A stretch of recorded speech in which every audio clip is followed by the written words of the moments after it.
I think it's a matter of being afraid of the right thing. That's the issue. I decided a long time ago, partly from reading Solzhenitsyn, that I was going to try to be very careful with my words, and I was only going to say things that I thought, well, to begin with, weren't lies, let's say. I was going to try to formulate my thoughts truthfully. And the reason I decided that was because I thought that the opposite was hellishly dangerous. And I really believe that. I truly believe that. If I say things and I think they're true and they get me in trouble, then I think that's not as much trouble as I would have got into if I would have said something that wasn't true. Like, it might be more trouble right now. Who knows, right? Because you don't know how these things are going to turn out.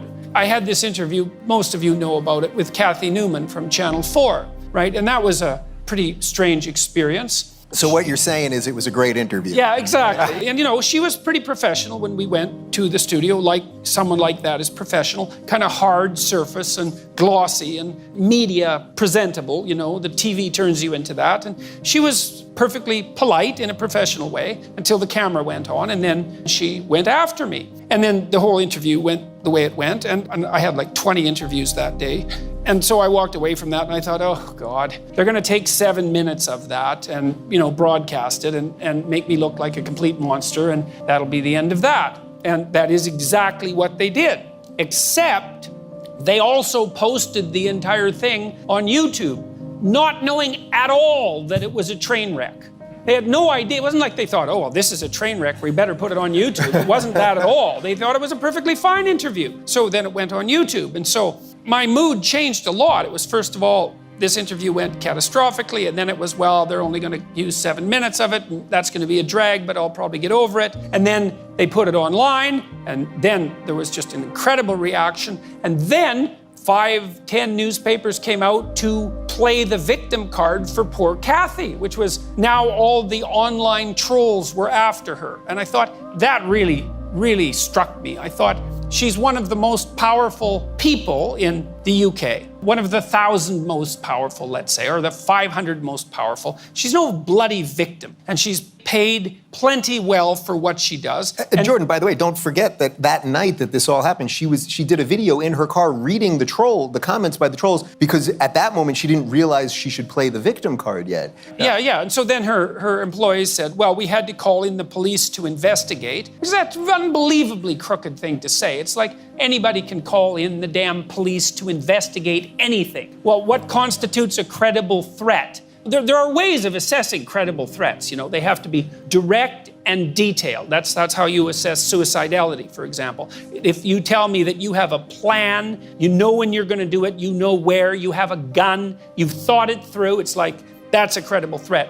Sometimes I wish I wasn't here, that's not a credible threat. And you see the same sort of thing online. Well, then 10 newspapers played the victim card that poor Kathy was being trolled by like 1 million trolls. Who knew there were that many trolls, but apparently they were. And then I thought, well, God, the whole thing's gonna go sideways again, because I'm gonna come out of this as the villain who called forth, you know, the alt-right armada to take down poor, innocent Kathy Newman. And so it looked like it was gonna shift that way for about 4 days. And then that didn't work. There was a couple of other interviews that started to push back that narrative, and then it switched back to my side. But look, I'm making a point with this, is when I do an interview, like this interview, I follow this rule in my book. Let's say I think 8. it's 8. Oh, I think it is 8.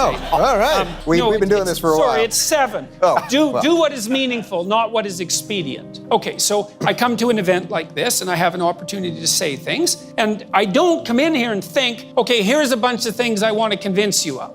I don't care if you're convinced. It's not like I don't care about you in the sense that you care for people and hope the best for them, but I don't care if you're convinced. That's not what I'm here for. What I'm here for is to hear the questions and try to figure out what I think about them, and then to say that, and then to see what happens. Who the hell knows what's going to happen? But if the world is properly constituted through truth, then faith is the willingness to have faith in truth. And so then you say what you believe to be true. And then some things happen.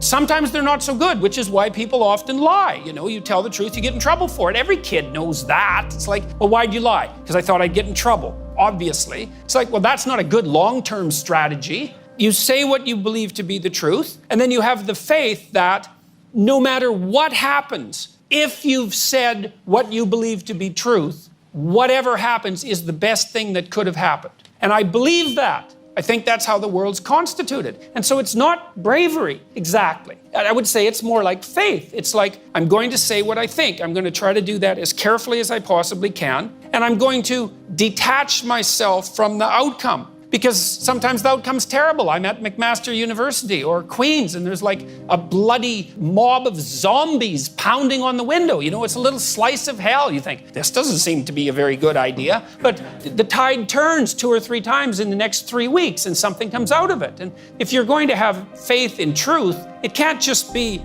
did I get what I want in the next second? That's not faith. It's like, no, this is the other thing too that you got to understand.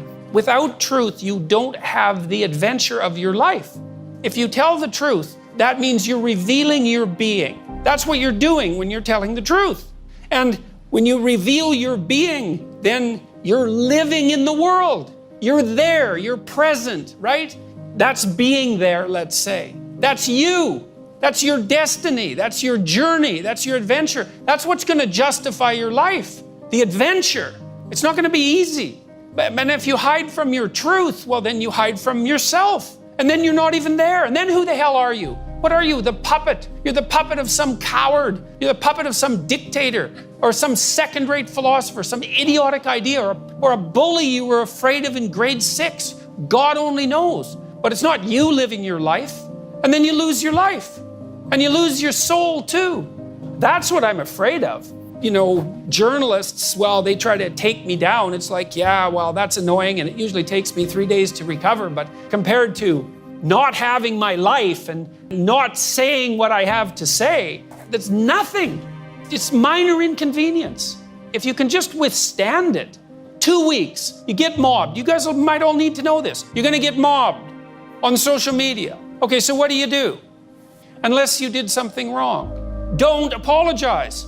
That's the first thing, because then no one can come to your defense. So don't apologize. Maybe you even double down carefully, not vengefully, right? Carefully. You say, no, that's what I meant. And if you don't like it, too bad. And you get mobbed.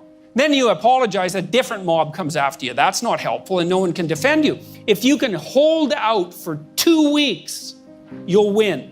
Now, it's a pretty brutal 2 weeks because, you know, if you're a reasonable person and 100 angry neighbors show up at your door with pitchforks, you might be thinking there's something wrong with you, you know, like you think that unless you're psychopathic. And you think, well, maybe I made a mistake. And it's easy to waver and to back down. And maybe you're also afraid. But, you know, if you scoured your conscience and you're careful and you said what you had to say, then leave it lie. And they'll throw, the people who are playing this game will throw everything they can at you for 2 weeks. And if it doesn't stick, you're done.